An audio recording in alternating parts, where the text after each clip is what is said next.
কুয়াশায়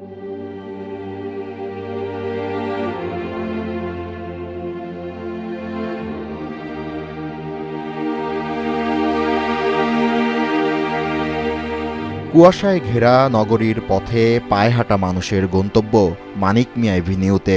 তীব্র শীত আর কনকনে বাতাস উপেক্ষা করে বেগম জিয়ার জানাজায় সামিল হতে লাখ লাখ মানুষের স্রোত, পথ আর মত এসে মিলেছে সংসদ ভবনের আশপাশের এলাকায়। বেলা 11:40 গুলশান থেকে রাষ্ট্রের সর্বোচ্চ নিরাপত্তার মধ্যে দেশের লাল সবুজ পতাকায় মোড়ানো বেগম জিয়ার লাশ বহন করা ফ্রিজিং গাড়ি সংসদ ভবন এলাকায় নিয়ে আসা হয়। ততক্ষণে 200 একরের বেশি জায়গা জুড়ে মানুষ জড়ো হয়েছেন, যার বিস্তৃত পরে ছড়িয়ে পড়ে নগর জুড়ে।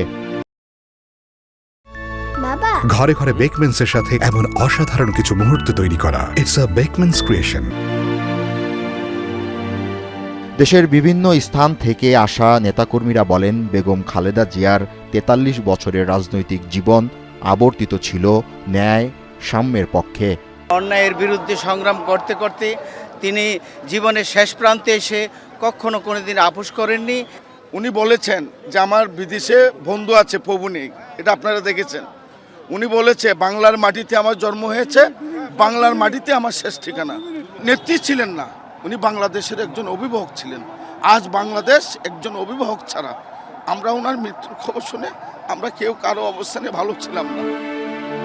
এ সময় অনেকেই বলেন, গৃহবধূ থেকে বিশ্বমঞ্চ জয় করা আপোষহীন নেত্রীর মহাপ্রায়ণের বিদায় রাজনৈতিক অঙ্গনে শূন্যতা তৈরি হবে। কেউ কেউ বলেন, শেষ যাত্রায় মহাকালের শ্রদ্ধায় সম্মানের সমাপ্তি ঘটল আপোষহীন নেত্রীর। যতবার গণতন্ত্র ভুলুণ্ঠিত হয়েছিল, দেশনেত্রী বেগম খালেদা জিয়ার নেতৃত্বে গণতন্ত্র পুনঃপ্রতিষ্ঠিত হয়েছে। গ্রাম থেকে, তৃণমূল থেকে আজকে সারা দেশ থেকে আজকে ঢাকার উদ্দেশ্যে চলে আসছি। আমরা অনেক কষ্ট করে এসেছি, রাস্তাঘাটে অনেক জাম ছিল, জাম করে আমাদের বহর নিয়ে আমরা এসেছি। যে ত্যাগ উনি এই দেশের মানুষের জন্য করেছেন, সেই ত্যাগের মূল্যায়ন স্বরূপ আল্লাহ রাব্বুল আলামিন যেন পরপারে ওনাকে আল্লাহ রাব্বুল আলামিনের পছন্দের জায়গাটায় ওনাকে থাকার ব্যবস্থা করে দেন, আমরা সেই প্রত্যাশা করছি।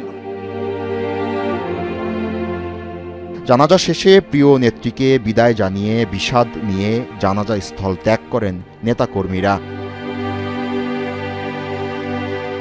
জাবেদ আবদুল্লাহ, এখন, ঢাকা।